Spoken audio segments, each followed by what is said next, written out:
For the most part, we go into hard rock mines. We don't deal with coal mines at all. Coal mines are very dangerous. You know, New Zealand have had about 10 years ago, a White River coal mining accident, which is pretty bad, and actually obviously changed legislation as a whole. But also bringing 800 million people out of poverty.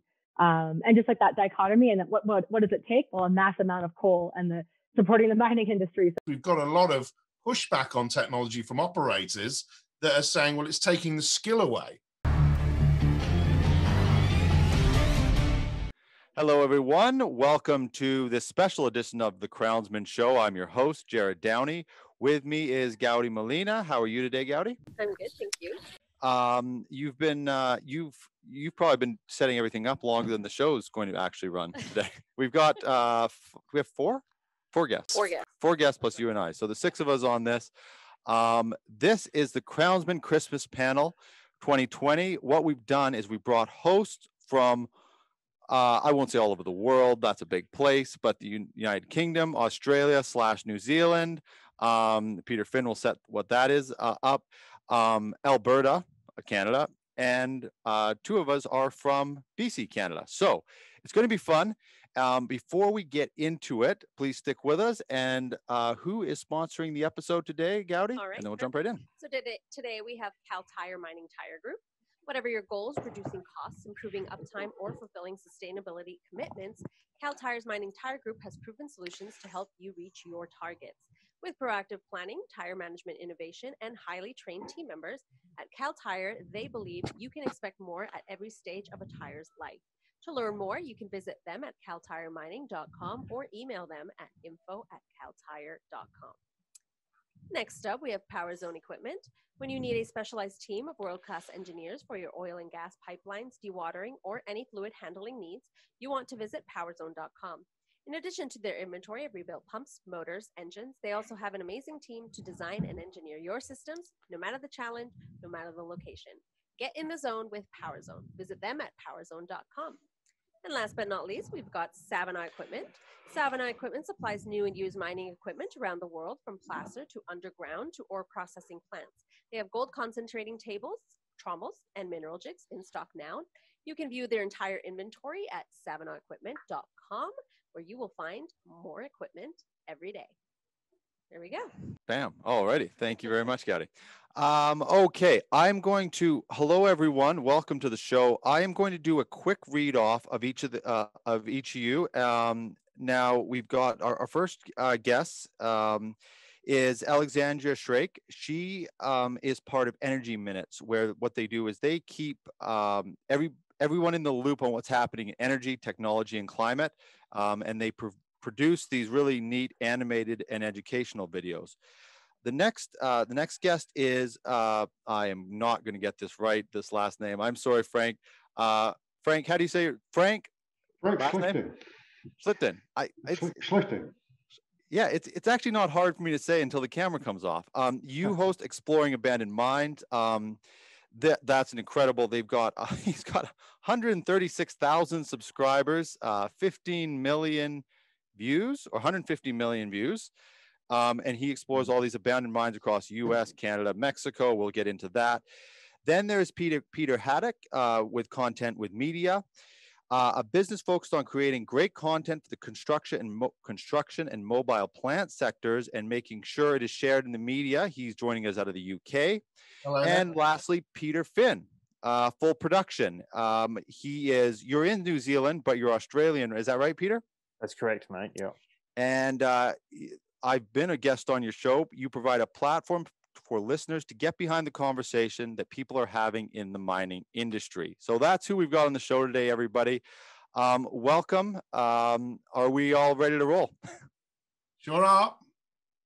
All right, Peter Finn, I'm going to start with you. I've been on your show before, and I wanted to start with you.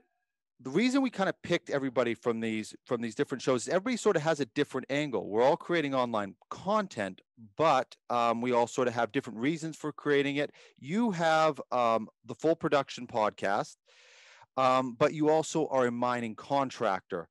So I just want to talk first off what the value doing your show has brought to your other, the big business, which is face contracting?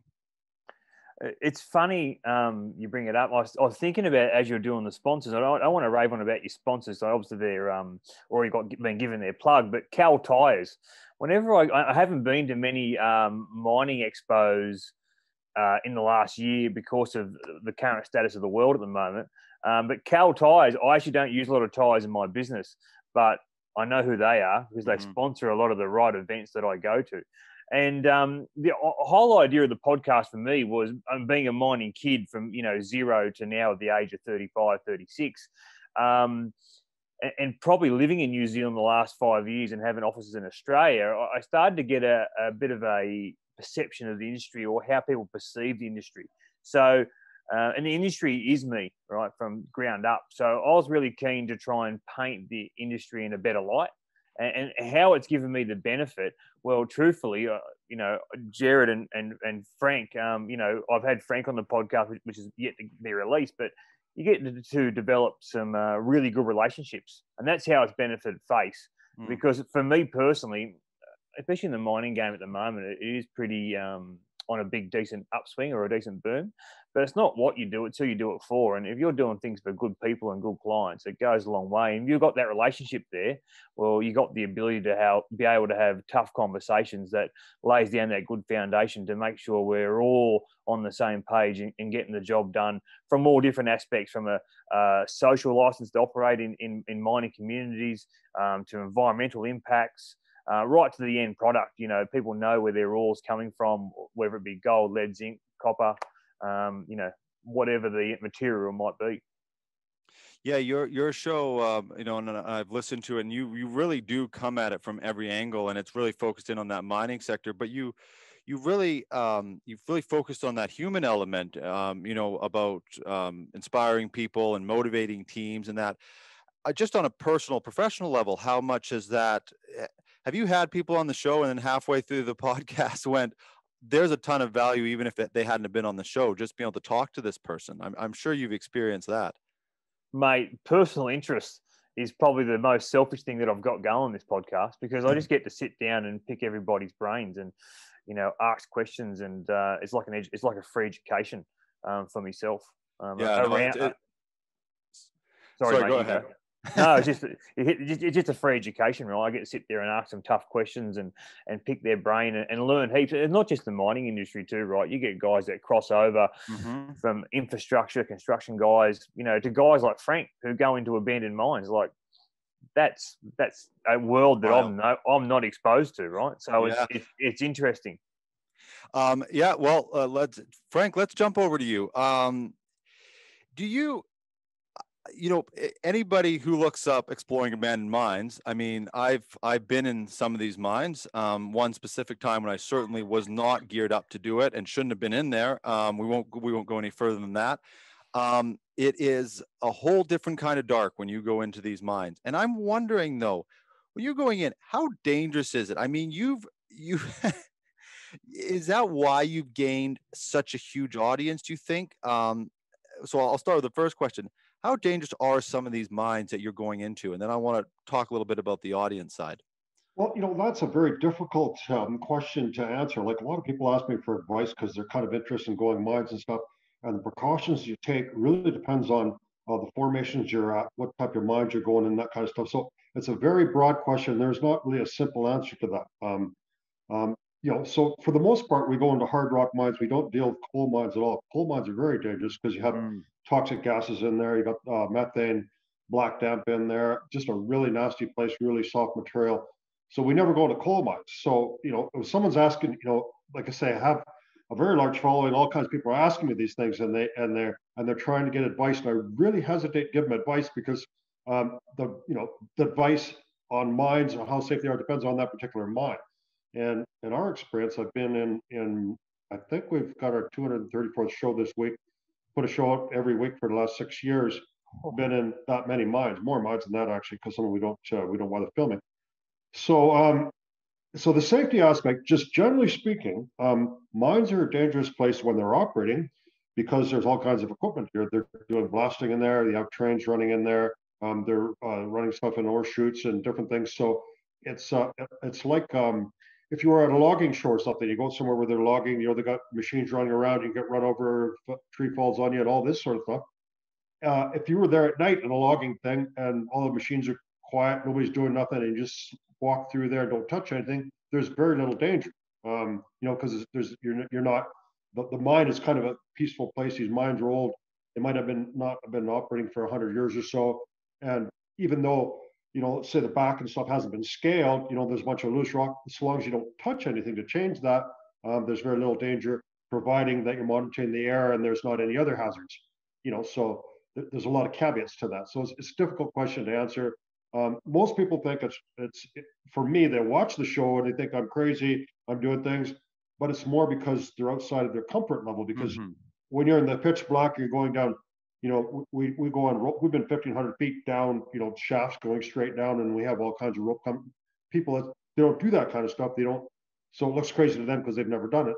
Probably like if you watch the guy that was washing a skyscraper or something, they go, oh, that guy's just crazy and all that. If you do that for a living, it's not a big deal, right? So it's more perspective, I guess, more perceived danger than there is maybe actual danger. But you still have to have the right equipment to do it properly, right? You're Frank. There's no. You just have a huge following. Did that following come back? Was that right out the gate? Did you expect it to be that popular? Did you have sort of a hunch that you were onto something that people really would gravitate to you, or did it take a few years to build that kind of following up? Well, I had an interest in filmmaking, and this, what we're doing is actually telling a story. So for that, to make that interesting, first of all, you have a pretty good story to tell, and you have to have an interesting person, to do that. And I first started off, I got retired, I was looking for something to do, and I had an airplane, I was flying around, I was trying to make videos about flying, and people weren't that interested in it. And we flew over a big mine here called, up at the Phoenix area, there's a abandoned town called Phoenix, and it was the largest copper smelter in the British Commonwealth at the time, just close to where I live in Grand Forks. And it just looks like Swiss cheese up there and all these holes in there. And I had explored some mines when I was younger. So we started going in there, and the people around here, they don't know anything much about it. They think it's all blasted shut. But there's actually 10 miles of tunnels in there, and there's trains in there from, over 100 years ago. And there's all kinds of really cool stuff. We spent a whole month in there going through the whole thing in frozen place, all kinds of really cool stuff. And people were really interested because nobody would go in there. It seemed crazy to them, but they're really interested in what was in there. So, and then the other thing that made it really popular is so most of these old abandoned mines, somebody has their mineral rights to it, but they're not actively mining it. So it is actually public land, but they have the mineral rights to it. So a junior mining company that had the rights that doesn't mine it, there's nothing been done, they're just holding on to the rights. They started saying I was trespassing and all this kind of stuff, which was a bunch of nonsense. So we got charged with that, and we beat it in court because they only had the mineral rights to it.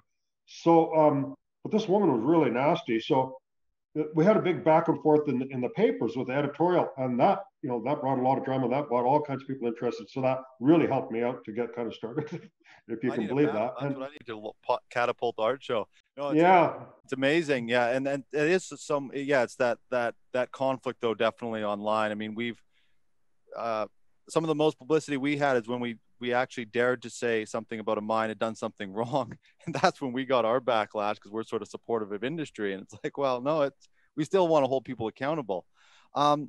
Alexandria,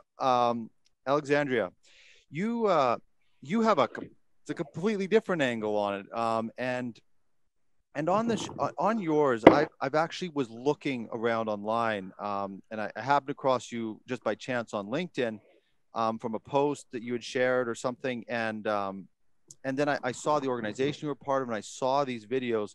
So first off, I just want you to talk a little bit about Energy Minute and just what your goal is, because you're really going to a different demographic. You're actually educating young people about the energy sector, so a completely different angle. Can you just talk a little bit about it? Yeah, thanks, Jerrod. I think the first most important thing to understand is that heavy industry is incredibly complex, and our goal at Energy Minute, I guess, is to enable access to that complexity. Because too often we hear from our stakeholders that sound bites just don't tell a story. And Energy Minute uses a bit of self-deprecating humor, which maybe you've heard a little bit from me already, but then combined with technical rigor and sort of extreme technical excellence in how we research and authorize our content. So I think it's enabling access to both the public through our newsletter, our videos, infographics, and then to teachers and youth just by building those relationships. That's kind of a common theme I've seen in your podcast, Jerrod, is just that this theme of relationships, and these relationships are kind of what withstands the test of time when there's complexity or polarization. I guess the other piece with Energy Minute is that we always try and find the story behind the story. So like yourself, Frank, we try and tell stories about these complex times. And like most recently, one of my favorite examples right now, we wrote a piece, we called it Something Rotten in the State of Denmark. And recently Denmark had announced that they're going to cut all their production in by 2050. Greenpeace was heralding this move, lots of exciting stuff on the climate activism front. But then we thought, like, well, what does this mean globally? Like, what's the real story behind this? And it turns out this North Sea production that Denmark is shutting in is less than 2% of production in just the North Sea. So every barrel they take off, they're going to have to add another one. And I'm like, that can't just be the only part of the story. So how did Denmark get here? How did their parliament get there? So we researched a little more, and it turns out a coalition of social conservatism and economic leftism, so kind of really strong immigrant policy coalitions that developed with extreme environmentalism, had built a 4-party coalition that took parliament. So I think it's like the headlines just never tell the story, and Energy Minute tries to really get at the bottom of what's behind what's behind the complexity.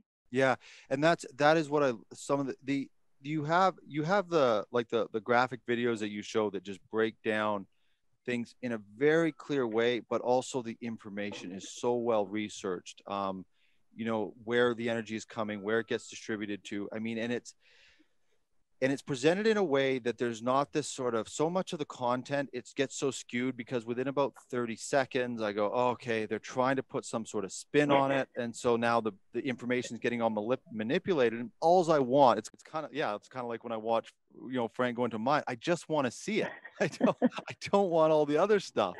And was that a real goal from the beginning, to get that information, try to essentially get clean fact? I mean, first of all, yes, like it's a whole team effort. We have like a 30-year senior researcher that works with us that kind of keeps us in line. Her name is Michelle. She's amazing. And a whole team, Aaron and the gang. But I will say initially, just coming from like the industrial energy complex of Canada, a lot of us worked in the oil and gas sector, and we were initially laughed at. They're like, you can't talk about climate and the intersection of sustainability with energy. Like, you guys are crazy. And it was a few business leaders, like Chris Levicki and Peter Chertzakian, that believed in us and said, actually, these kids, I mean, this was 4 years ago, we were in our 20s, that we built this organization, and we have been militant about, like, anyone who donates to us cannot have any say in direction. We seek multiple perspectives for all our content, and we get a lot of flack from a lot of folks on both, kind of all over the country, all over the world on our content, but we feel that that's part of the learning process, and it's about engaging with those perspectives. So, I mean, yeah, we're little, but we're really proud to have come as far as we've gotten. Yeah, and do it very well. And it is, when you go right down the middle, sometimes you get flack from both sides. I don't, if there's any comedy fans. Well, Peter Haddock, you're from the UK. I'm sure you're familiar with Mr. Cleese, John Cleese. Oh, indeed, yes. He's one of our greatest exports. Yes, exactly. He's got this great bit of where he does this whole thing about kind of all these people you get to hate, and one of them is everybody gets to hate the moderate, the kind of the right down the middle guy. Peter, your shows, you have, I would say in some ways there's a similarity to what you and I do. There's information that's shared. You're sort of, there's some nuts and bolts part. We always, my fascination with things sort of bleeds into the show, so I always gear towards that. But you're going sort of a step further, where you're going on site. You're actually talking to these guys with the machines working off camera. You've got Ritchie Brothers sponsoring you, who we've had on the show. How much of what you have done was planned out, or did it sort of evolve that way? Well, I'll tell you, the big secret is the fact that I used to be in PR. So for 14 years, I did the PR for Finning in the UK, the UK version of the Finn in Canada. So I've worked with the Caterpillar brand for 14 years. And then I decided to do the big jump and set up my own business in July 2019. And at that point, I was working for another agency and set up my own business. And I'd worked with all the journalists, and I'd worked with people when I was behind the camera, trying to get them to talk in front of the camera. And I went to a show and I thought, what am I going to do with my life now? I've set up my own business. What kind of content am I going to do? What's going to happen? And I started to put myself in front of the camera and ask people questions instead of being behind the camera. And I did loads and loads of videos at this show before I even started in proper. And then people just picked up on those and they said, hey, we'd like you to come and do some more stuff on our sites. I became a journalist because of lots of technical stuff. I've got an engineering background, but basically became a journalist for a magazine because I was going then on site again. I was like, look, let's do more in front of the camera and let's really tell the people's stories. And I think in the UK, one of the things that people don't realize is, you know, how important the different elements of the site are. And so, you know, a lot of people that are the most important people on the site are the people that actually drive the machines. You know, you get a great operator out there, you get somebody that's using the technology well, and they can do wondrous things. You know, they can pay for themselves in a matter of months, you know. And, you know, when we're talking about the energy perspective and when we're talking about, you know, I love this thing, and it sort of says well to track, you know, so the fuel that goes into these pieces of equipment from the well, how does it get to the track and how do we actually use that more efficiently? And I've got this passion for sort of technology. And again, in the UK, we've got a typical world in which we are in, which is male dominated, and, you know, an older male dominated industry. So I want more women, more people from ethnic diverse groups involved in the industry and stuff like that. So I just spend a lot of my time being super positive about the industry because I love it. But also it's the best kept secret. You know, everyone you talk to, I mean, listening to Peter's podcast, looking at what Frank does, we're really passionate about what we do. We really love what we do. And if you get into this industry, you can have a huge career that spans all sorts of exciting different things. But the story doesn't get told.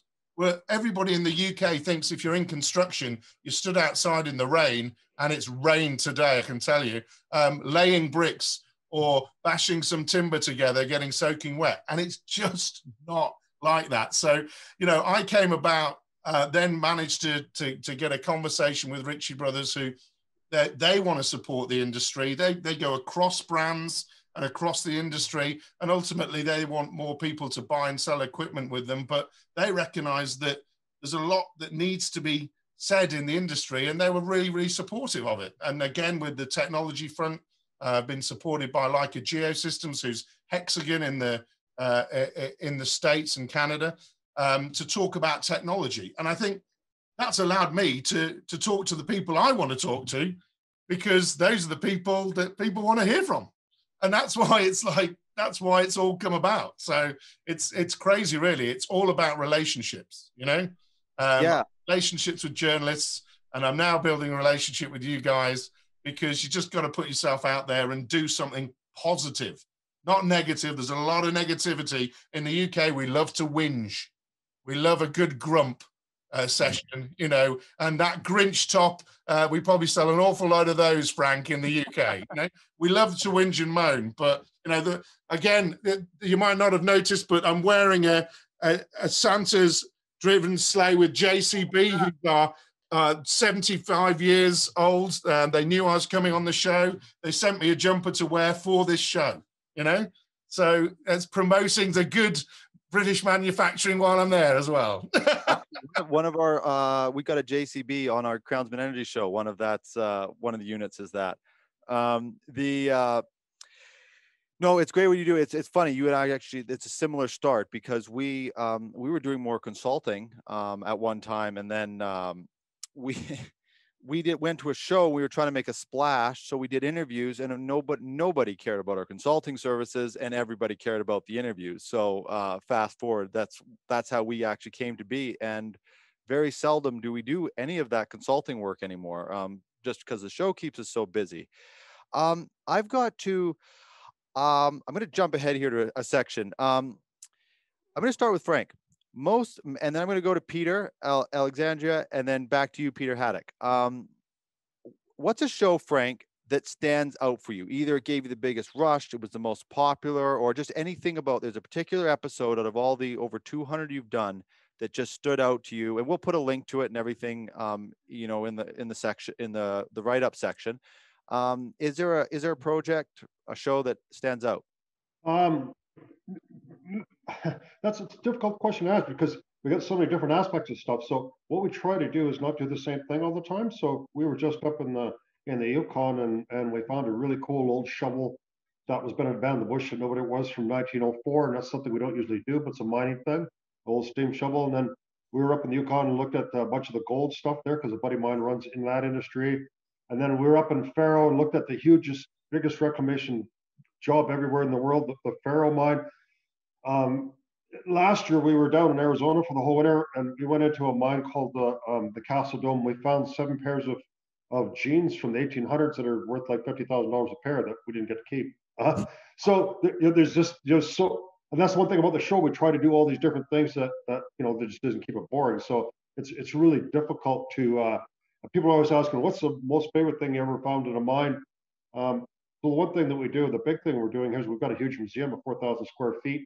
And we try to get all this stuff, and we're going to have a nonprofit, and it's going to be here after I'm gone. So we've got a lot of black people say, "Well, you're taking stuff, historical stuff and all that," but it's all getting caved in. The mining companies are just demolishing this stuff, wrecking all the buildings, and trying to make it safe for the public. And we're trying to get as much as we can while it's still around. And so we're making a show about all the stuff we found in the last couple of years. We got all kinds of operating stuff. We're building an operating tram. There's none that we know of anywhere. We have drills, muckers and stuff that's all operates on air. We got a huge compressor and and we have explosives and all kinds of stuff. And so we're really trying to get people. Canadians are not that interested in history. Americans are very interested in mining history and stuff, but we're really trying to save as many of these artifacts as we can. Tell these stories. That's just fascinating stories about these mines. The underground mining is what we're most interested in, starting from the late 1800s to maybe 1920. And there's whole cities underground, and just a fantastic amount of equipment and technology. It's just amazing how fast technology evolved. When the copper age came, and all the towns got electricity, and copper was a big deal. It's just really fascinating how all these mines operated and what these men were able to do all these years ago. That kind of brought us to a standard of living that we have today. That we take it for granted, but it wasn't there. A lot of these mines when they started, they didn't have cars or anything like that. They had these aerial tramways that they built to bring ore from the high up the mountains down because they didn't have no cars or trucks or nothing to move ore. It's amazing what they did back then. We're lazy compared to. Those people worked so hard, to put food on the table and feed their families. I'm in awe of what they did, and to see all this stuff that's left behind to tell that story is just fascinating. Where is your museum, Frank? Just for people that don't know. I live in Grand Forks, British Columbia, so it's only a half mile north of Washington State. So in the middle of British Columbia, about halfway between, not far from Kelowna, about halfway between Calgary and Vancouver, so right along the border. So it's open free of charge. We don't charge anyone. We take donations, and we got mostly people come from the States and all over the place that are traveling around that are kind of making a special effort to come see it. Yeah, I need to stop by and see that. Peter, is there an episode? You've had some pretty in-depth interviews over the time that you've been doing the show.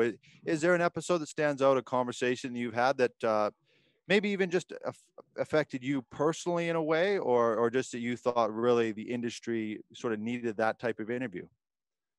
Hearing Frank talk, I've done a podcast with Frank. It hasn't come out yet, but it is to come out. And being an underground metalliferous kid, I really enjoyed the journey, especially the way Frank goes right back into the old mines, and I'll talk about some podcasts that I've had in the moment to how resourceful we are now today, especially from an underground metalliferous open cut. You've heard Pete talk before about some of the innovation coming on the construction scene as well. It's quite incredible when you have a good reflect. It's like in life, right? You reflect back and see where you've come from over the last 5 years and what's changed and how you've evolved. But look, to put it down to one, I couldn't.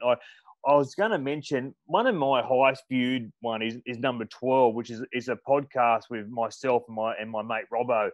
He interviewed me, and the reason why it's the most popular is because I actually make everybody listen to it who, one, doesn't know me, or two, is going to come work for me, because it's a big thing for me. A lot of miners, they want to be wanted. And that's all good and well, but it's not what you do it to, you do it for. And this sort of this interview Robbo did with me, he done a really good job. Obviously, he's got his own podcast, so he interviews a lot of people. And he was actually one of the guys that inspired me to do a podcast on mining. But it paints a picture to who I am and what I'm about. And I think that's really important. People need to take into consideration before they go apply for a job or go and have an interview.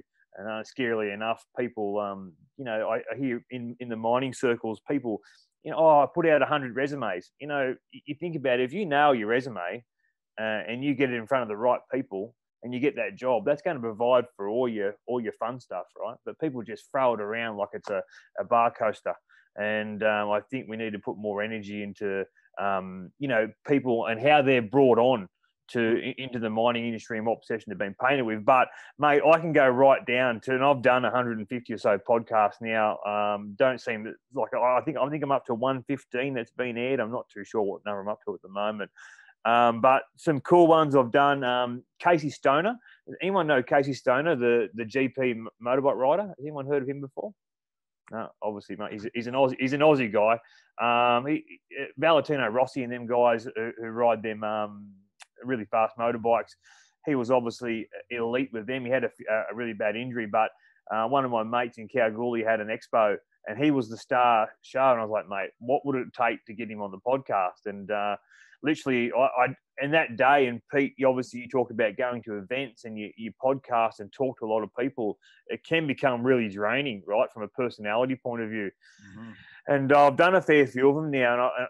So I was kicking back in my room and I was half asleep. I did have a couple of beers, by the way. And I was sort of thinking, should I just stay a bit longer just in case someone knocks on my door? And sure enough, it was about 9 o'clock at night and he had a rum and Coke, and it was Casey Stoner. So to have him on the podcast was really cool. He's actually a really nice guy and very humble and very much a blue collar mining construction demographic sort of guy. So that was really cool. I started to think about, and I wrote this one down, Andrew Rouse, they're the Pie Bar Group. They're a company that started where I'm from originally and now are huge. And it talks about, Frank, you made me think about it when you were talking about the evolution of mining. These guys started on the air legs, right through to air machines of air tracks coming in to start drilling machines, to now they've got a company, or Andrew Rouse, one of the sons, he's the chief technology officer for Pie Bar, but they've also started, because they've innovated and they're so big, they started another company on the side called Digital Terrain, where they're flying drones down stopes, where they're doing 3D scans that literally a company's created another company for how much value it can add, and willing to give it to anyone because they know how important it is for us as an industry to, it's one thing to talk about innovation, it's another thing to integrate it, right?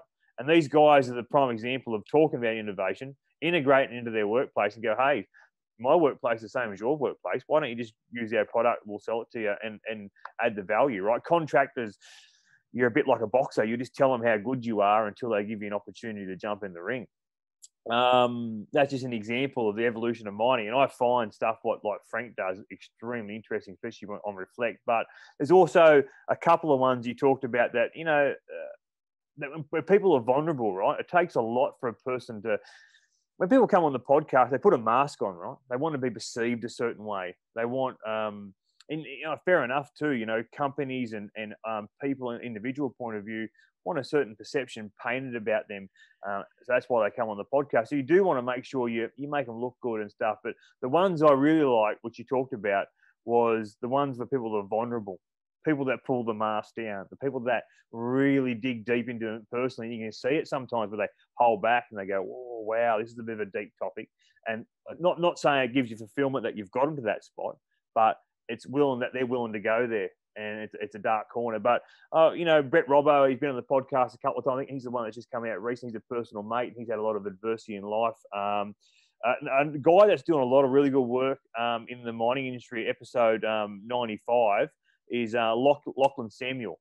He's actually on a tour around Western Australia right now doing a lot of mental health work and does a lot of work around vulnerability and mental health, which is a big thing in Australia. Like, you know, you fly away and, you know, Fort Mac and all them guys that do the 2 weeks on, you know, 2 weeks off, and no different into Australia. And then all of a sudden, we're a pretty blue collar, uneducated demographic, right? So they go away and they probably don't have the right tools they need to be able to manage a fly-in, fly-out lifestyle. And they call it in Australia the golden handcuffs, where you earn a lot of money, but all of a sudden you can't get away from it. So there's a lot of topics we could talk about that float my boat, but you know, I could probably go on for another half an hour for the amount of podcasts that I've done. When I seen the question, obviously the pre-notes for the podcast, I was like, I got no idea what to choose. So I just chose 3 that stand out to me just from the pages that I looked at. But I could sit here and rattle on for ages about it. Yeah, Peter, and that's you know, and obviously the popularity of your show, but also the way that you actually will dive into these topics is a big reason that I wanted to have you on the show, talk about that approach. Alexandria, I'm going to put the same question to you. I mean, my introduction was going right onto your website before we'd even spoken. You had a video, I'm looking at it right now, the hydropower video, the history of energy, the rise of China. And again, the thing that stood out to me was just how well done they were and how good the information. It was simple, but it was detailed. You know, it was. What is there a couple pieces of content that you put together? I mean, these are not. Again, you make them look easy, but they're not easy productions to put this stuff together. Is there a couple that when you saw that your team had produced it and you'd been a part of it, you know, there must have been a lot of pride. Is there a couple that stand out? Oh man, yes. I guess that's the short answer. I think, I mean, yeah, we do have our videos, but it's huge. Yeah, usually our executive director who does them, Aaron. And I guess what I love most about his brain is just his ability to zoom out 10,000 feet, capture the most salient points. And I guess I'll touch on 2. I mean, the rise of China was pretty revolutionary for us. Like, there's almost no marketing budget. We just had like thousands of views come in on it just because it was such a salient topic. It's amazing. And kind of like that dichotomy you see of sort of a more dictatorial, non-democratic communist party, but also bringing 800 million people out of poverty.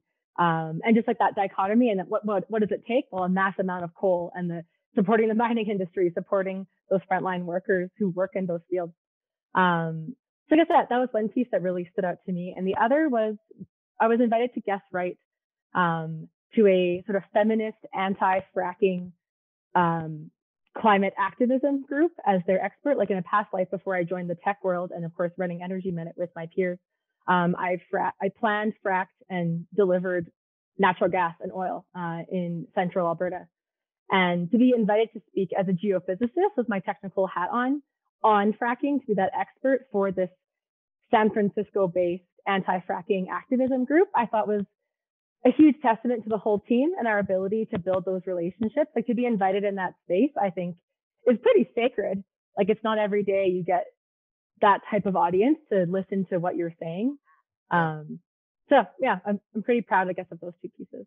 Is there something, Alexandria? Is there something that you do come, and I'm not going to name the company, that's up to you, but you come out of a very large company, your background, and is there something, and teeing off that you spoke, you know, to a place like San Francisco, is there a sort of a consistent misconception or an educational piece that's misunderstood either outside the industry or inside the industry, that when you go somewhere that you sort of see an aha moment where someone who doesn't even if it's youth that's learning something about the energy sector, is there something that stands out for you? I thought you'd never ask, Jerrod. I love Peter's comment on it's the men and women who are operating the machinery that know the most about the machinery. And I think there's a saying as well in oil and gas, which is like the farther you are from the wellhead, the less you know about the wellhead, which seems obvious. But when I was an office worker, like drilling, fracking, and planning wells, we were just so far from the challenges that these people face in the field. And I would say the same thing is true about Alberta's oil and gas sector or Canada's oil and gas sector, in that if you're far away, you just don't understand the complexity and the huge amount of innovation that happens in the patch. And even like we've been efforts to decarbonize, reduce our emissions, reduce our footprint, our tailings for over 20 years. Like billions of dollars have gone into this. And I found it a little cheeky. My friends at The Economist wrote like, finally, Alberta's diversifying. And I remember seeing it on Instagram thinking like, what the bleep is that? Like we've been diversifying for over 20 years. Mm-hmm. So I think it's when you're far away, you don't see the men and women. You don't see the Indigenous workers who live in Fort Mac, who run businesses as electricians and are part owner in equity. So you really got me fired up. This is obviously my passion and a huge reason behind Energy Minutes. But when you're far away, you just don't understand the complexity. Yeah, no, that's perfectly said. I mean, we've had we've had Indigenous leaders on from different sectors, and one of the stands, he was a close friend of mine, Frank Antoine, and he comes out of the tourism sector, but so there's sort of this natural assumption, and he's got this beautiful braid that goes all the way down his back, and he wears this he has a vest on with the bear paws on it, and he's got just a real presence. And when he came on the show, if you looked at his profile, you'd go, oh, he's probably not for mining and energy, but all his family works in the sector, so he's always looking for this balance to it. And our show allowed him to actually, rather than 2 minutes or 30 seconds, that let's say if a news crew showed up and stuck a camera in his face and got their little clip, he actually got to expand on his ideas. And I will say, I think that's one thing that all of our shows deliver, is that chance for information to be shared, and then you do what you want with the information, as opposed to us delivering this boxed in delivery of what you should be thinking. And I think we all accomplish it, and really well done on your show, again, because you're not just, there is a different, all of us are kind of going out, whereas you are having to kind of piece together the information. And I've done small versions of that, and it's very difficult to do. So good on you for it. Okay, I would have quickly asked a couple questions here. I would have asked for the two Peters quickly, because we're all in Canada. Frank, Alexandria, and I, and then you two are in both of you are Peters. Peter Haddock, you're in the UK. Peter Finn in New Zealand. Is there do you see a culture? Because I mean, of course, especially out of the mining sector, there's a lot of cross collaboration with Australia, New Zealand, and that, and then over in the UK, obviously there's equipment and that. Do you see a difference in how people either communicate or the types of information that's sort of being received? Is there sort of a cultural difference, do you see, from the sort of a Canadian market, or is it very similar? Again, Peter, do you want to go for that for the mining bit first? Mate, I can real quickly. Obviously, you're probably going to have a lot more in-depth answer of your background being PR for 15 years. But it's funny, hearing the conversations evolved today around education. It sort of depends. What I find, people can be a little bit self-righteous. They can sit back and have an opinion, but really they're just people that read the paper or sit in the crib room and I guess run people down or shoot the ideas there, but actually don't have a lot of purpose about their day-to-day being or what they're doing moving forward. And I think a lot of it just depends on, one, your relatability to the demographic or the audience. I think that's, when you can show empathy and sometimes I'm very fortunate that I can show a lot of empathy because I come from the bottom.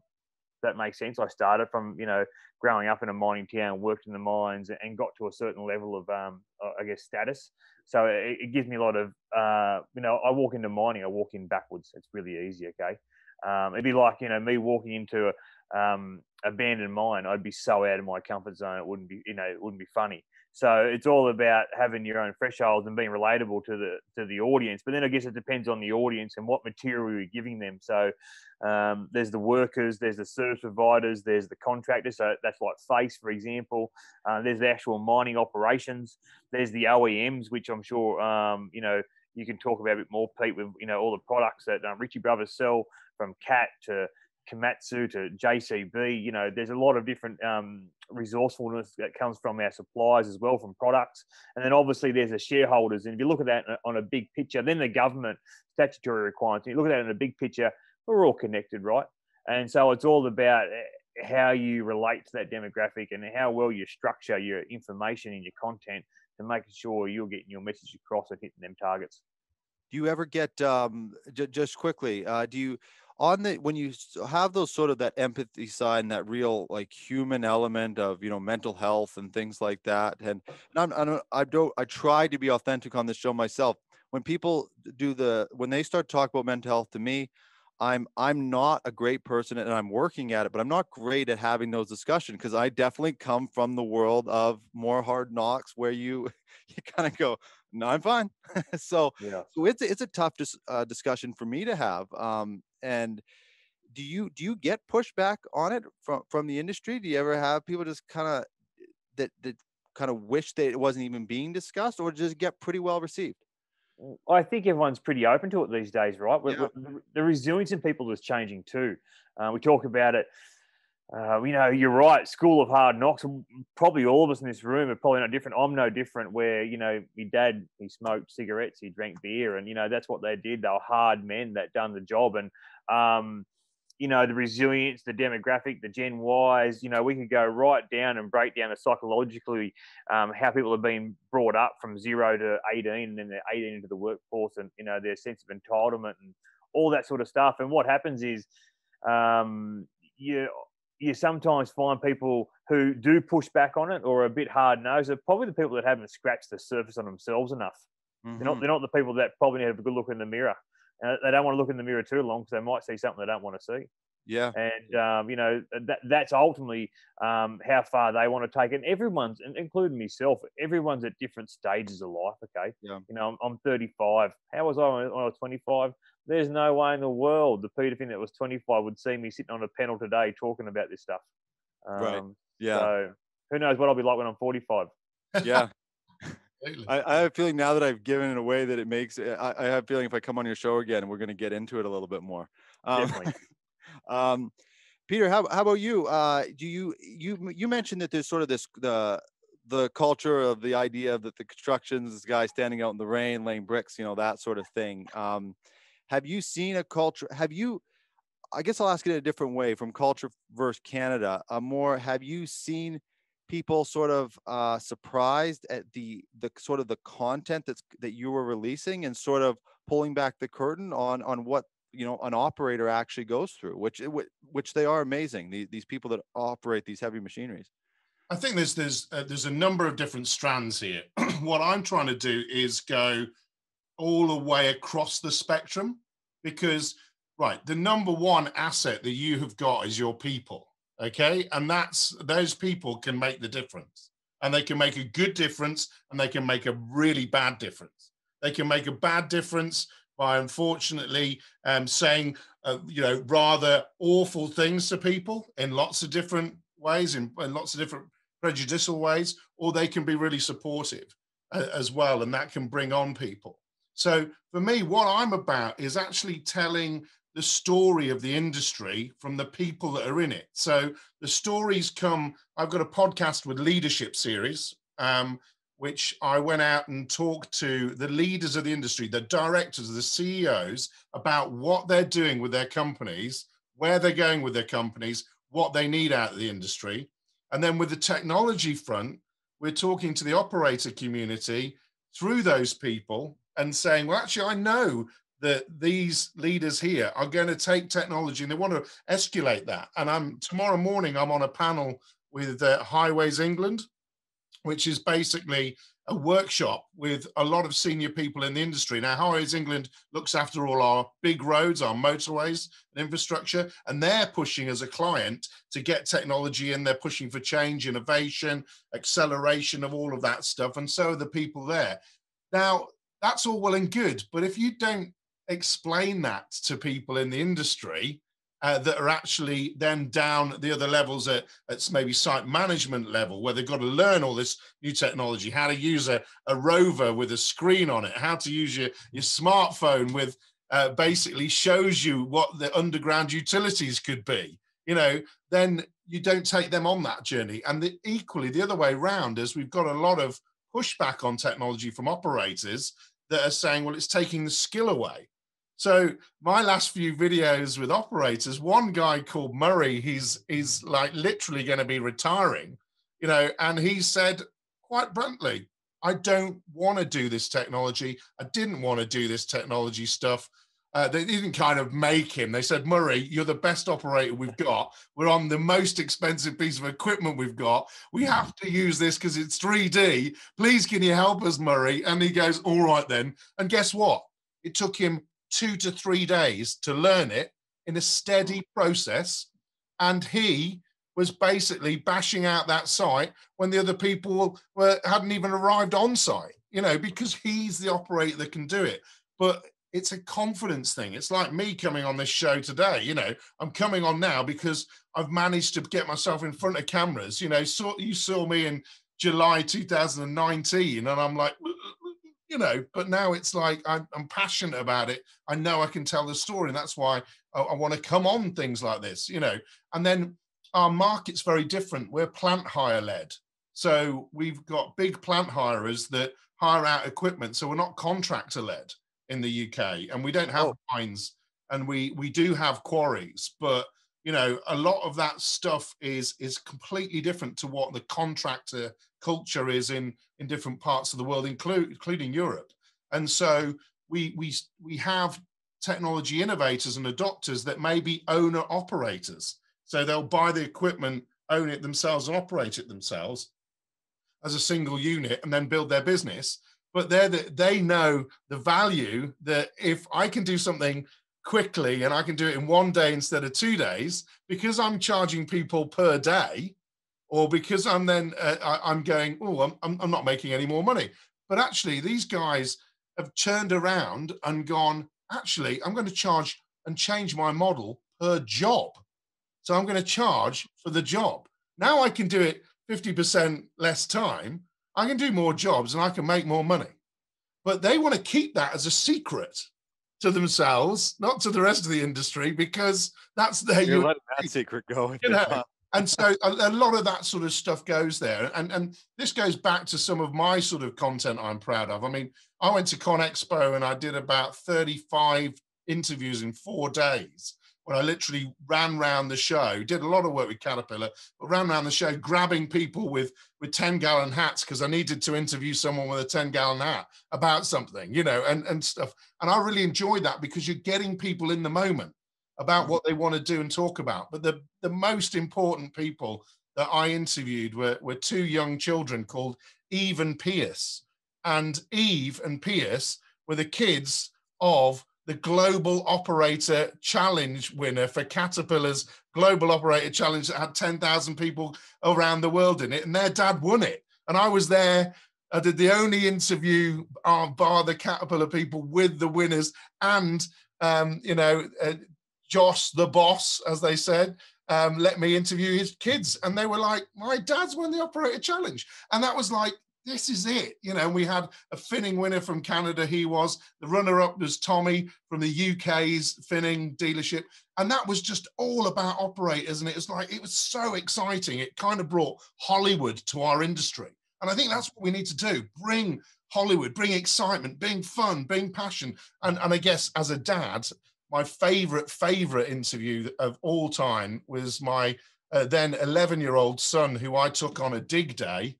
He got into a machine with a Leica Geosystems tablet, and I'd explain to him how it works. And I say, why don't you try and explain how that works? Lucas is his name, on camera, son. And he did it in one take. And I'm like, right, I'm done here. You know, I've just got to write. I'm just got to take him, put him in front of camera and be the manager and take the money, you know? But that's the proudest moment because he'd gone out and listened to all the things I've done. Some of his mates at school that are now 13 have listened to things I've done. And so that's the next generation coming through. Yeah. You know, and this is what it's all about. It's changing perception.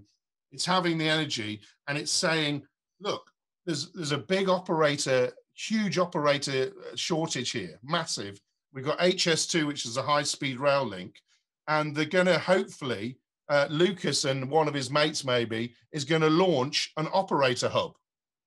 You know, why get the white men in suits at the age of 40 plus teaming up for the photo shoot? No, get the young people to ask the questions. Why should I become an operator? Why should I come into this industry? And you get people like Peter who are telling them why to come into this industry. You get people like Alexandra who are basically turning around and saying, this is your future. This is the usage of energy. Can we make a difference with that? They're all clued into this. Yeah, these young people are clued into this. They want us to be clued into this. And then, yeah, I'm with Frank all the way on history. I mean, I've watched some of your videos over the last few days, and it's just like, that looks just awesome, but I would be scared to death and I just couldn't do it. So I'm glad Frank is doing it for me. But, you know, it's about saying, create the content, bring great guests that you've brought together today, make it exciting, be enthusiastic, recognize that you've got to create it as an animated video because that's what people want to look like and how they want to see that, but also recognize that as somebody that's been in the industry like Peter, ask the real questions that matter and talk until the conversation ends.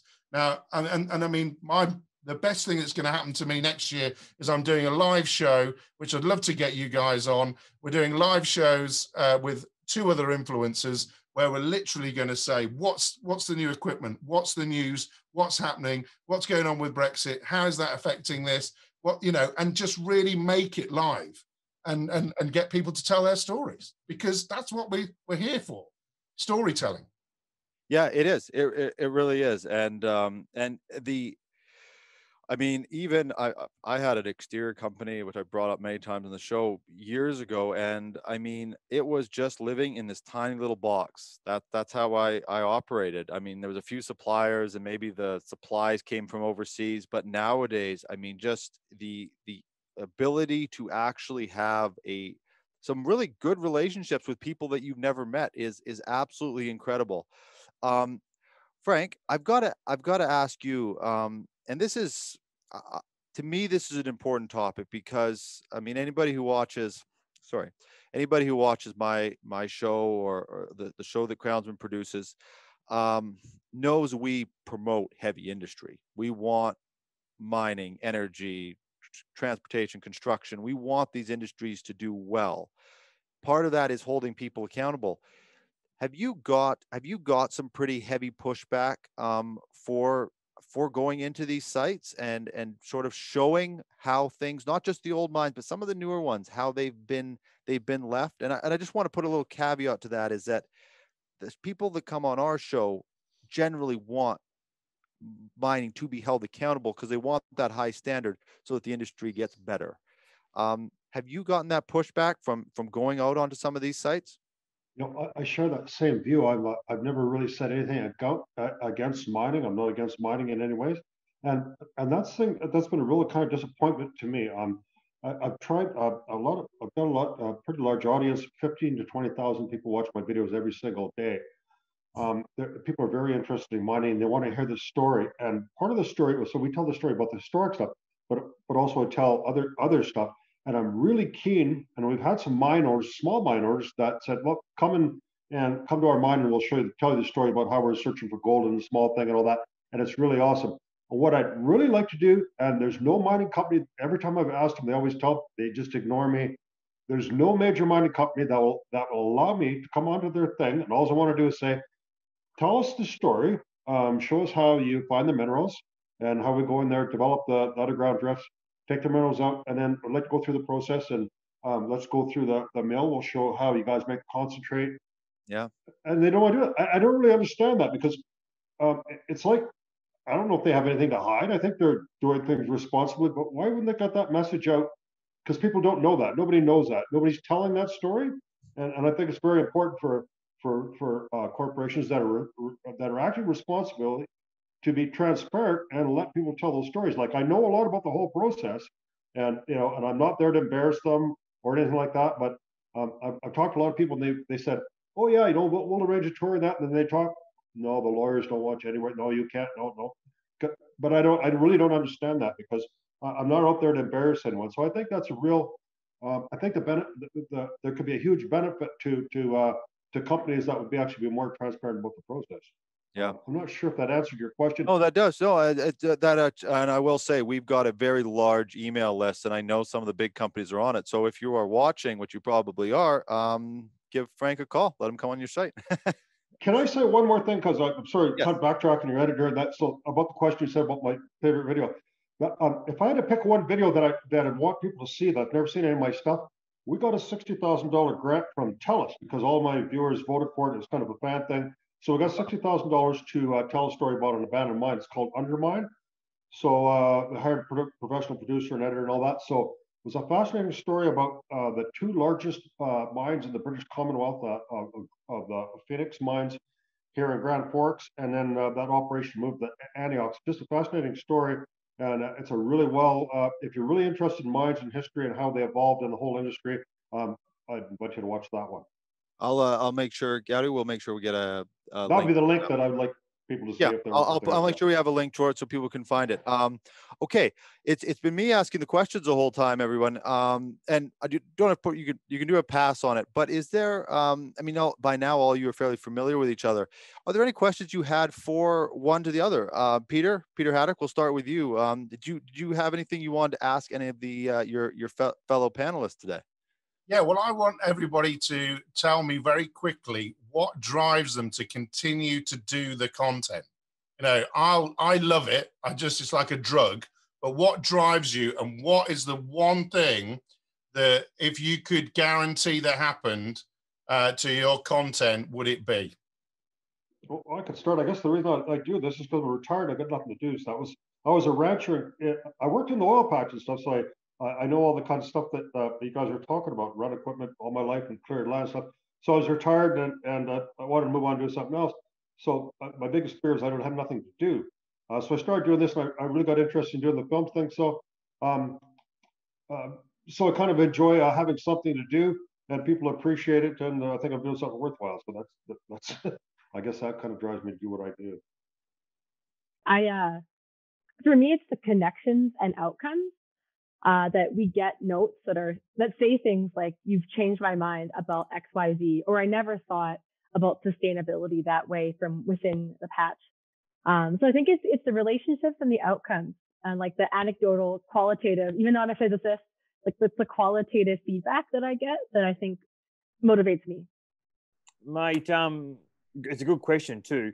For me personally, and it's a pretty deep why, is mining is where I come from, right? From zero to now. And I'm really keen to help my demographic as much as I can, like my people. They're to be able to help them around a range of topics, mental health, money management. And obviously, outside of helping my demographic is making it attractive for other people to come and explore the industry for what it's got and what it's got to offer. And I think a big thing for Energy Minute and what you guys do, it's that perception versus reality, because perception is reality. How someone perceives it, and it's what they think it is. So to be able to try and challenge that perception and have some interesting, tough conversations, give that education out there. Well, it was a big thing living here in New Zealand. New Zealand's a very green country, and Australia's very deep mining culture. And, my wife's friends that have one wine and the conversation would go, "Oh, you earn a lot of money in mining." And you go, "Look, it does pay well, not going to lie, but it also has its downtimes as well." And then all of a sudden, 2 wines in there, New Zealand have had about 10 years ago, a Pipe River coal mining accident, which is pretty bad. And actually obviously changed legislation as a whole in New Zealand, where in Australia, you have the normal public legislation. and then you have a mining legislation which sits above the normal government legislations. And mining, everything's written in blood. So you can sort of see as the wines start to flow, the questions start to get tougher and they start to get comfortable because they just don't have the education of all these mistakes that have happened in the past. It hasn't means we've gotten worse. It means we've evolved and got better. And I think a lot of mining companies who listen to this, and we talked about, Brazil, they had a big tails dam slip a few years ago. That sort of incident doesn't make that company look bad. It makes us all look bad, right? We all get tarred with that brush. So I'm here to put my own flag in the air and say, you know what? You can mute all that. Like, there is some good people in this industry that are doing good things, that are trying to achieve outcomes for the benefit of the whole world. Around education, I don't know how many elements of a mine people have in their phones today: copper, lithium, gold. The house is powered by coal or whatever. So there's a lot of education to go around it. That's for sure, Pete. If I might, Peter, that's a really good point. And the thing is, the general public is really misinformed about mining. They think that in the past, a long time ago, around the 1900s, a prospector could go there, find a little deposit of silver, start a little mine, and he could take that ore and take it to a smelter. There's smelters everywhere, and get the value of gold or silver or whatever it was out of that thing. And people have that perception that's still that way. It absolutely is not. Even if you were a fairly large junior mining company and found a pretty big deposit of silver, there's almost nothing you could do with it. There's only one smelter left in all of British Columbia and Trail. They don't do any custom smelting at all. They have a few mines they stuff too. The only way you could ever develop a deposit now on a small scale, you'd have to build your own mill, and that concentrate would have to be shipped offshore, probably in 10,000 ton lots at least. It's a huge thing. I mean, there's and the reason, and part of the reason is, like, some of these big environmental disasters that's happened. There's a mining company, a junior mining company, that all they want to do is pump the water out of a mine. It took them 8 months of permits and public hearings just to pump, meltwater there. But there's good reasons for that. There's mining companies, small operators, that have been reworking tailings here, that use cyanide and stuff to go through old gold tailings.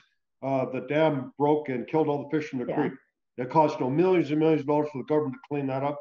The Mount Poly, and it goes on and on. There's big, huge environmental disasters.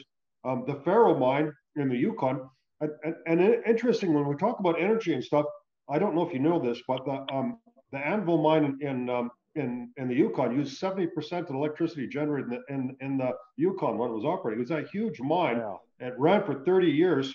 That company went broke. So the government got stuck with this huge acid leaching problem. We just did a video on it. And it's going to cost $1 billion to clean that up, And so we got to do things differently in the future. I mean, they started that mine back in the 60s. Nobody gave a shit about acid generation or fish or nothing back then. So there's good reasons for all these regulations and why they don't want these little mom and pop operations and all that. And I think there's a pretty good balance between the environment and the regulations, but I don't think that story is really told, and people really don't understand why they don't allow these little mom and pop operations and why it's a lot different than it was in the past.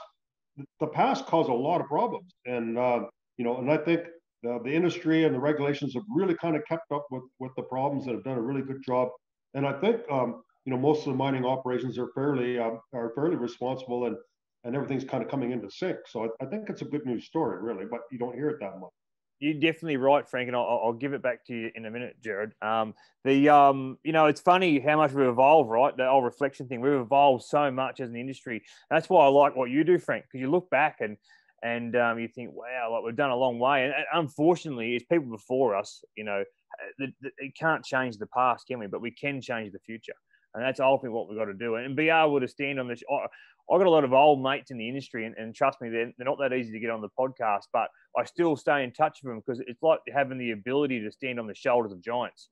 Whether I agree with them, whether I take the attributes that I want to take or don't take the ones I don't want to take. Some are pretty, grumpy, old, white, rich men, but they have a value to add if you know where to look for it and how to ask the questions and take it for your own personal use. Yeah. I'm just going to quickly jump in on that. I think that's a good point. It's like they were, I think it was John Wayne or something. They were trying to cancel him at one point. And I think for me personally, it's take responsibility for you now and the future that you're creating. Let's not spend so much time looking back on all these people that messed up. Probably look at yourself, which is what I've tried to do. And that probably is going to get us a better result for the future. Alexandria, how about you? Do you have any questions for anybody that's on this panel? Oh man, I feel like so much has been covered. I know. No, we don't. You don't have to come up with something if you don't. But if you do have something, you're more than welcome to. I did have one quick question for Peter. In addition to a quick comment for Peter, Finn, and then Frank, I think the comment would be that I would just so much love to see like the mining industry thrive in countries where they have environmental regulation. And I think that is just such a strong push that we should be more aware of as global citizens. Just if they don't come from Australia or New Zealand or Canada, these products come from somewhere. But my question was for Peter on, you had a video on the circular economy. And I guess if you can just describe, like that's a really in vogue term among progressives. And I'd like to just hear from your perspective, what does that mean to you in the UK and to the projects that you work on? And do you see a shift in thinking? Yeah, so the circular economy here is now changing the way in which people think. So that video you're talking about was a really industrial city of Wolverhampton that's down the road. So huge contaminated soil, the land was contaminated with all sorts of different things on that particular site. And it would have cost millions of pounds to get that site right. But what changed with that, and that there's a company called Dunton Environmental. What changed with that company is they went to the local council and said, look, we've got HS2, you've got other brownfield sites where you need remediating and all those products need to be then taken back out to be soils and to be recycled aggregates and things like that. So they did a deal with the council over a long period of time, which allowed them to set up an operation, a recycling operation on that site, which allowed then other contaminated soils from other similar sites to come in, remediated them, then sent them back out. And of course, what that does is that creates far less miles from site to site because it's localized. It creates and regenerates those materials for use back to those sites. So what you're tending to do is you turn up with contaminated soils and materials, you drive round the corner, you get them loaded up with new soils or or recycled aggregates, and therefore you're not sending empty trucks out. And so the circular economy that we're looking at in the UK is how to do that. And then what's happened is they've spent some of the revenue that they've created in doing that work on that site to remediate the site, and the site is now become apartment blocks. And so that works because you create all of that thing. You tick all the boxes. You reduce the miles. You reduce the carbon impact. You regenerate areas that couldn't have been afforded to do it on their own. And you work with clever people. Now, these guys have also created a brick that's 50% plastic inside the brick. Now, on the outside of the brick, you can't tell. You have to smash this brick open, and there is the recycled plastic. It's got great carbon benefits, but also plastic is a really good insulator when it's used. So again, they're looking at clever ways to use that inert material, because what we're doing in the UK is landfill tax is going up dramatically. So that's how the government have pushed people to change their perceptions of cost and how it's going to work. And therefore, you've then got to get over the regulations of how you can make a new brick work or something like that. So that's happening an awful lot. And because what we're doing again, and this comes back to technology, obviously you've got good technologies to remediate these soils and things like contamination. But also, if you've got a site where we're looking at making this big HS2, right? So you're going to dig holes, you're going to compact materials, you're going to put a railway line on it and everything. If you have technology that's telling you all the depths and the fact that you've got the compaction right and everything, and it's saying you're going to have all these megatons of earth that's available, and you go, right, okay, I know that now. So I'm going to create my model that says I'm going to put that earth over here, that earth over there. We're going to compact that level. We're going to have that bit. If the compaction needs more, we're going to be able to take it from that bit over there. It's cleverly using the environment around you and all of the technologies and all of the abilities to change it. And we're getting an HS2, every single load of muck that's going to be dug and transported is actually, the payload is being monitored from the digger. That's then transferred into the ADT, or articulated dump truck, and then sent. That's then monitored. So everything is matched and monitored.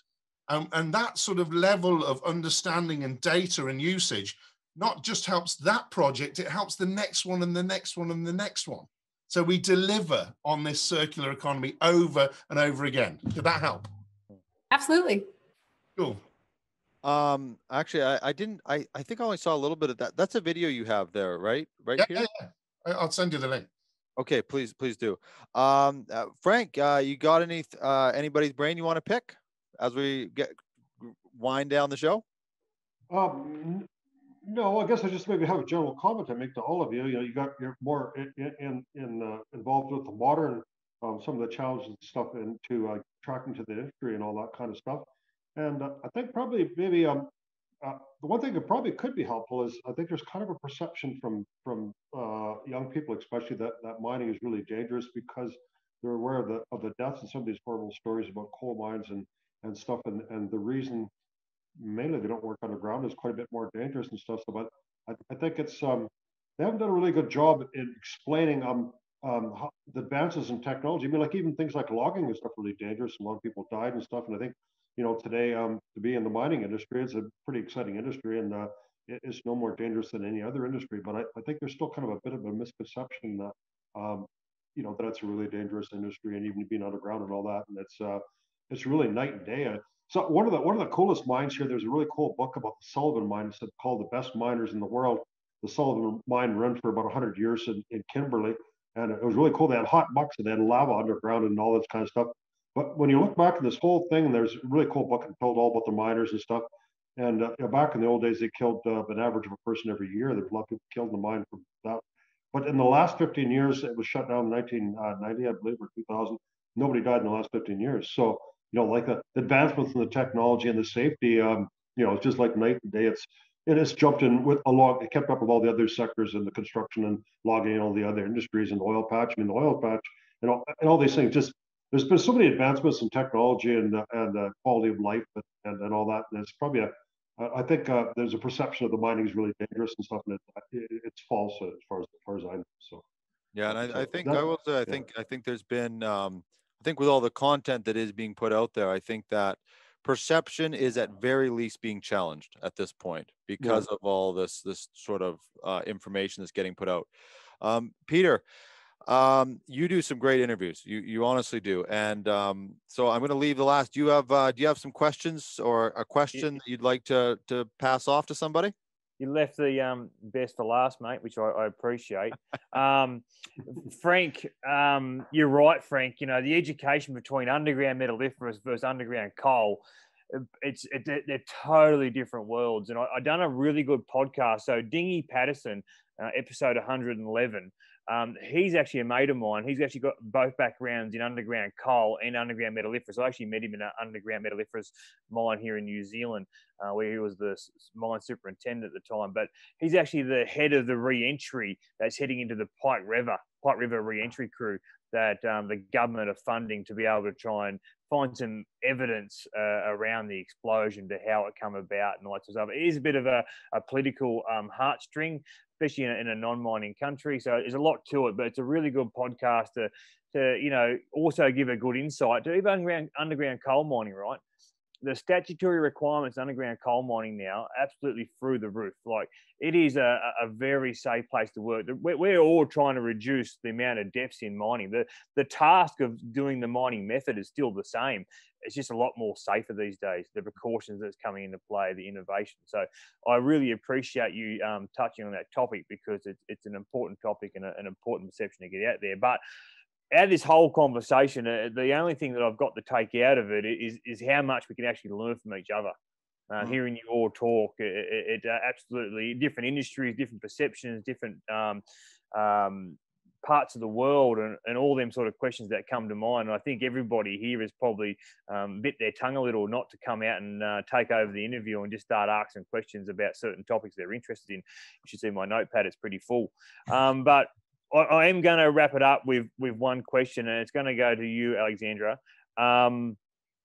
With Australia and New Zealand, right, you talk about perception. So in Australia, every 50 kilometres you see a mine site, especially in WA, right? You go past mines, you see big tailings dams. But in New Zealand, the perception is totally different. It's a very green country. They're very keen to keep it green.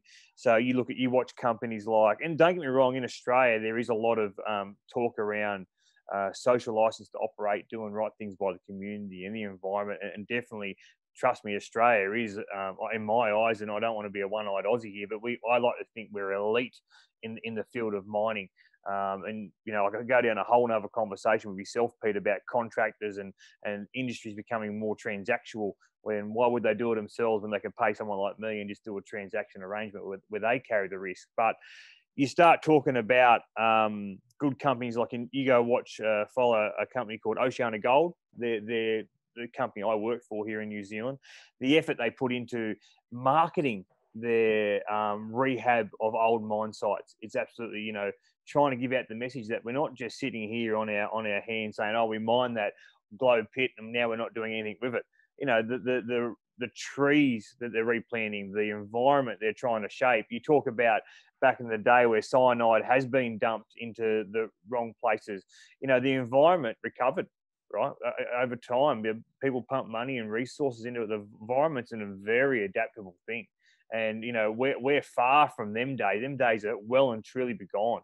So we've got a lot of interesting perceptions out there to what mining's perceived like. And I guess it comes down to the question I'm going to ask you now, Alexandra, is there's some good companies out there. I talk about New Century Resources. They're a company in New Zealand my mate works for, and they're recycling old tailings dams where they're washing the old tailings up. The grade's been pretty good, so they know what they're getting. And you see the big companies, MMG actually sold them the mine because they were keen to ensure that deposit got utilised to the maximum resourcefulness. But you're the one that, and I'm the one, everyone at this table, but I take it with Energy Minute with you guys, you're having a lot of tough conversations, right? Like you're going straight down the middle. And I deal with a lot of people from all different demographics from top to bottom. And the real question I've got to ask you is, and please give me confidence, but how uneducated are we? I think the short answer is that most people are open and willing to connect, engage. Like, I don't think it's just, are we educated or uneducated? I think it's more like, are you able to build relationships with people and have a conversation?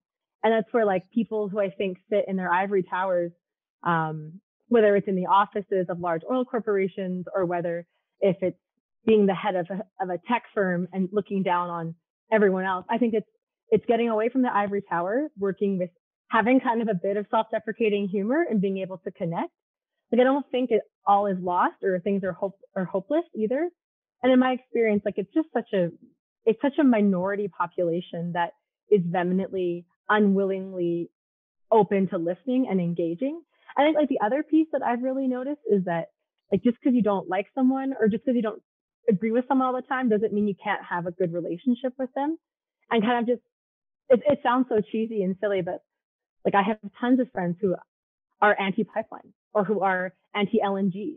And that doesn't mean I get to write them off and cancel them out in the millennial form of cancel culture. Like that's ridiculous.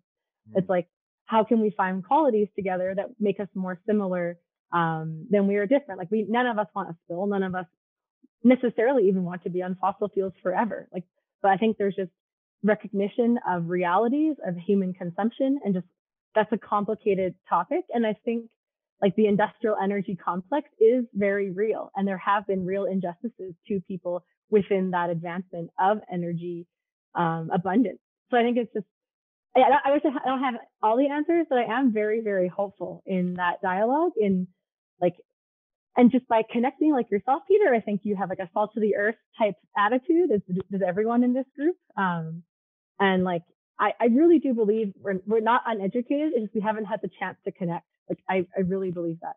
And I'm uneducated in many ways, not to go on. Yeah, and same. And it's funny, the reason why it come around just recently for me to ask that question and hearing you talk throughout the interview is in Australia, where I grew up, it was, if you're having a mining conference, mate, every man and their dog is there. Every person's there. Everyone's excited for the conversations to be had, to the, the events, the kids seeing the machinery, what dad operates, what dad fixes. And then, in New Zealand here a little while ago, Oceana Gold and Bathurst Resources and a few companies were having I think it was AusIM event in Hamilton. And it got called off because there was going to be 500 protesters there. And these 500 protesters, the local government, said we haven't got the police available, the security available. And, you hear a few stories about guys that mining operational leaders in non-mining countries. And, they're the guys, like people that operate in New Zealand, their emotional intelligence and their ability to relate to that demographic is absolutely critical to how they operate. But it just concerns me that, here's people that aren't willing to hear the side of the story. They're still willing to rock up and cause a song and a dance, but not sit down and be civil and have a conversation, right? That's where that fine line is, going down the middle and not talking to me because I work in the mining industry. Well, and sorry, Jerrod, No, go ahead. But I think to your point, like, and this is maybe the very Albertan, Calgarian, like, while Canada is more like New Zealand and perhaps like Australia and America have more parallels, and New Zealand and Canada have a lot of parallels. I think, like, at least where I come from, it's very, I guess, like, we're very principled. And I think just, I wish I had more context of your situation, but I think that, like, everyone has the freedom to celebrate the sectors they're part of. And we have oil and gas conferences, or just even energy. It's been way more diversified. We include geothermal, renewable. We invited a lot of sort of non-fossil fuel sectors into our conferences to try and be more inclusive and make the tent bigger. And I don't know if that's helpful. Like, I chaired the first ever renewable session at an oil and gas conference for geophysicists and geoscientists. I remember everyone, again, made fun of me initially, and then ended up being a huge success because all these people who were just curious about what could this possibly be about. And maybe, I don't know if you're an influencer in that regard, but making the tent bigger was successful for us. But I'm sorry you had to experience that. Oh, sometimes people don't want to come into our tent. Maybe we're a scary circus, but I can assure them we're not. But yeah, thanks for your feedback. I appreciate it. I think, let me interrupt there, but I think in a lot of ways, because it's evolved, technology has evolved a lot as far as, social media and stuff. Now everyone's got a voice. Everyone can kind of say whatever. So yeah, that makes it a lot more difficult. And I think a lot of people are influenced. It seems to me like a lot of you've said that, but the people that have the strongest opinions about any particular subject probably know the least amount about it. They hear a bunch of stuff on Facebook. Someone posts a thing saying, "Isn't that horrible? They're fracking, they're wrecking all that kind of stuff," and it's really, and the pipelines, all that. The people are very misinformed, but they have very strong opinions on it.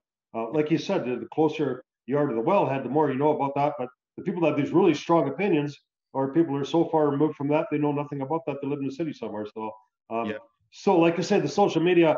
It's a kind of double-edged sword. It gives everyone that voice to have their opinion, but I don't know. People,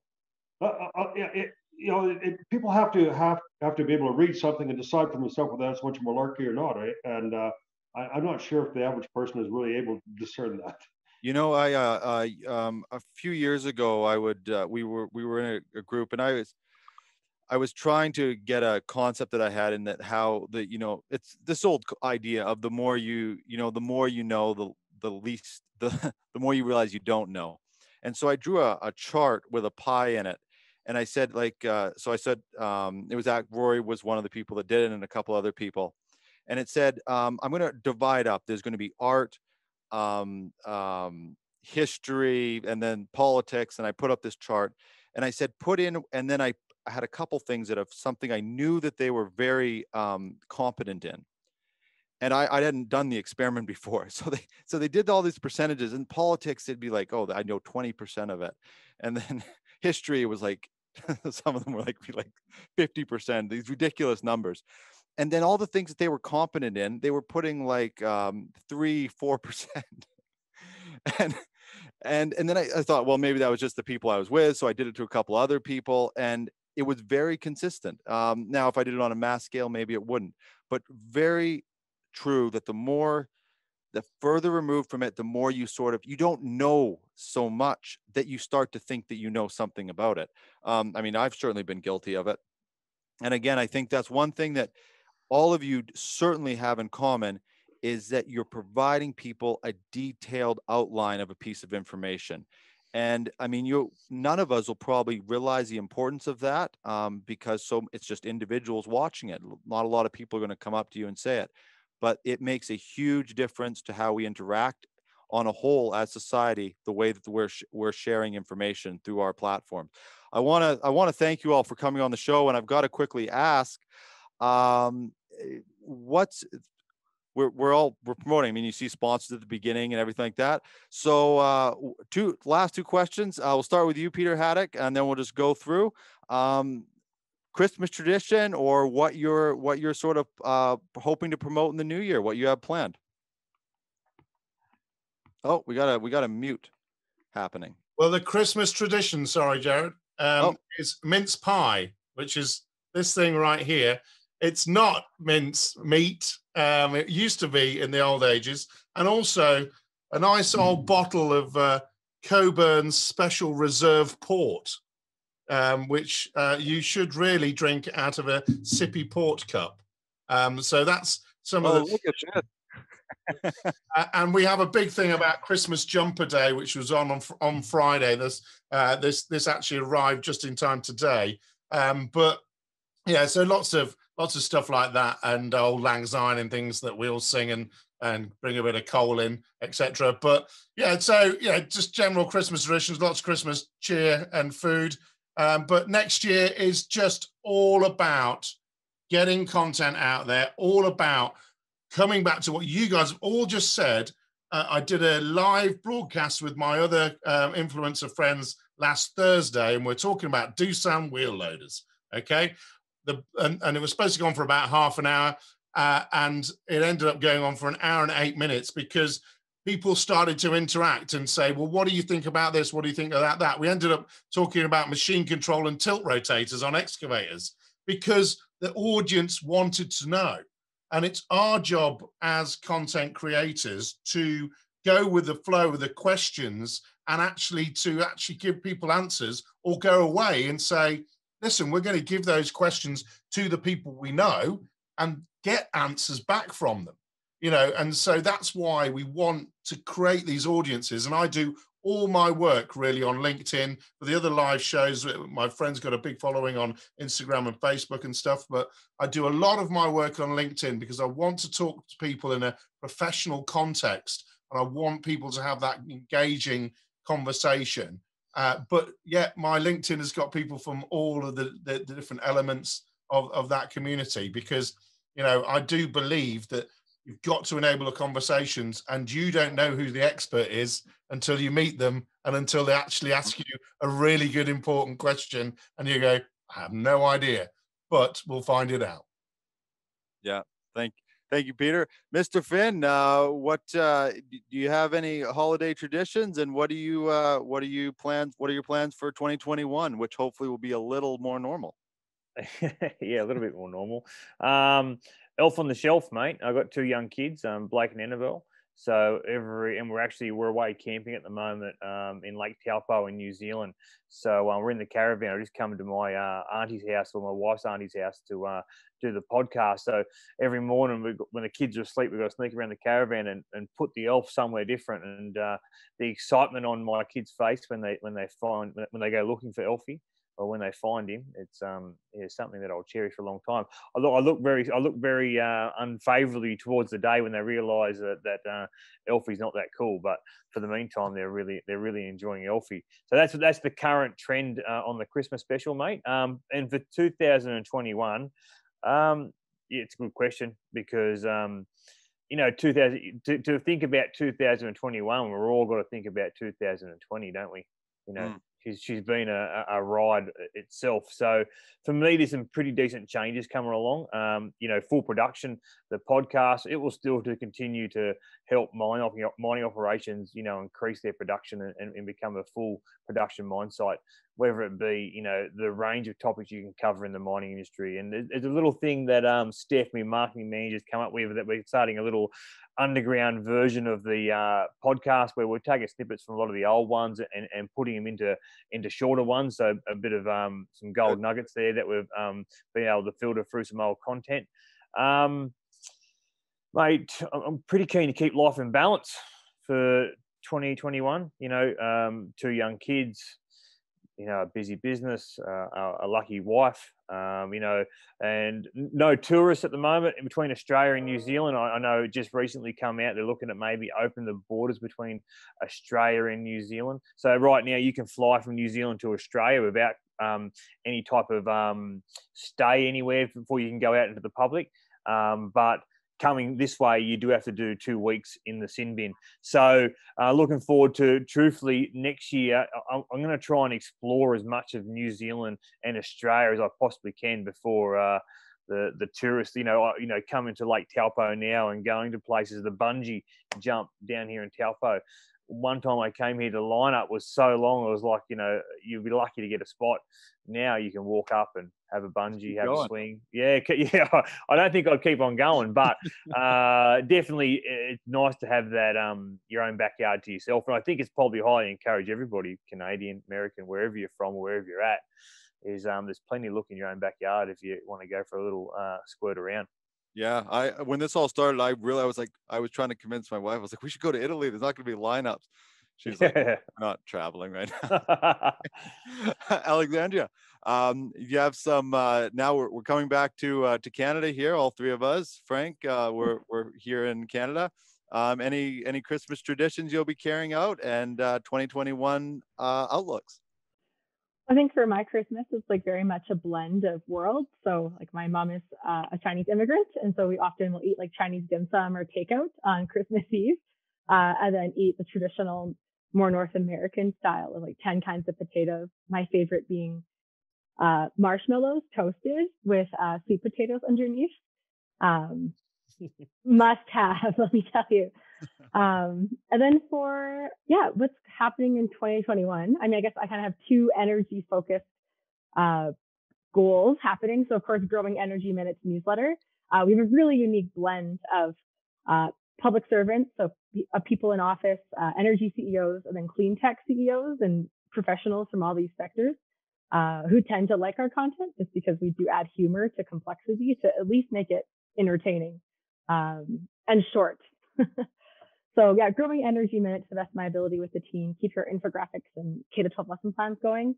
And then the other project I'm recently part of, so I work for a software company that's behind this platform called Energy File, and it takes artifacts from the past 200 years. And Frank, you might really love this. There's just hundreds of artifacts with stories relating to energy transitions and kind of the history of energy. So my boss always said energy is like a kind of it makes people calm, so you can talk about the future. So I'd highly recommend checking that out. It's energyfile.org. And then check out Energy Minutes. Perfect. Thank you. Over to you, Frank. I mean, you got a Grinch on your t-shirt. So so we were in Leduc there and checked out the museum. It's a really cool museum, and that to the oil patch and the history of how the oil got started in Leduc was really interesting. I'm not big on Christmas traditions, hence the shirt, I guess. But so we're kind of excited the next year, continuing kind of to share stories that are going to entertain people and educate them about the history if that is something they're interested in. And I'm really excited about doing a bunch more stuff at the museum. So we're going to build an aerial tram. There's no operating aerial trams in Canada. We know we're going to build one, and we have a bunch of mining equipment. And we'd love to share the history of mines, which we find fascinating. Continue doing that. So that's about all we have planned for next year. Well, I'll certainly be following it because you're doing some amazing stuff. I just want to say a quick thank you to all of you for coming on. Between all your schedules and coming here at the same time and prepping and doing everything that it takes to put on one of these, I really do appreciate it. We all do here at Crownsmen. And we're going to put lots of links. Hopefully, we can share some of our audience together because I mean, we all we all definitely are having a different demographic taking in our content, and but I think there's a lot of crossover as well. I've got to also say a thank you to Gowdy.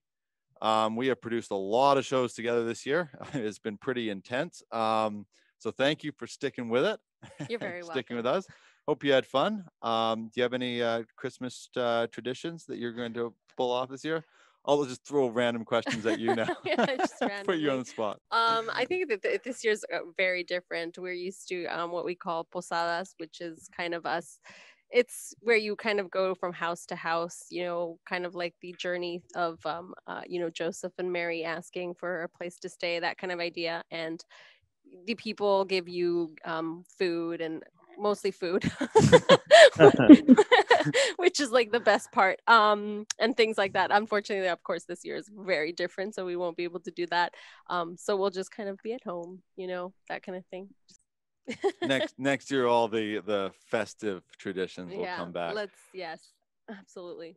Well, I think we're going to wrap up. I thank you all. This is we definitely went longer than some of our shows do, but there was also a lot of us on the call, and I did want, you know, it is long form, and I wanted people to get a chance to actually get to know. I didn't want to do just a quick panel and, you know, kind of just scoot you guys out the door. So thanks for sticking with it and sort of, you know, waiting your turn while everybody was giving the information.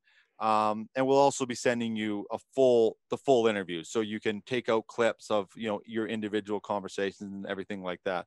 So thank you both, and I will say Merry Christmas, and if I don't talk to you in 2021, a Happy New Year, and all the best, and from the bottom of my heart, all the best to you and everybody watching in 2021. We need a good year. All of us do. Okay, Jerrod, thank you very much for having us. I really appreciate putting this up there, and it's great to get our voices out there and you know, and talk to some other people in the industry. I really appreciate it. Oh, thank you, Frank.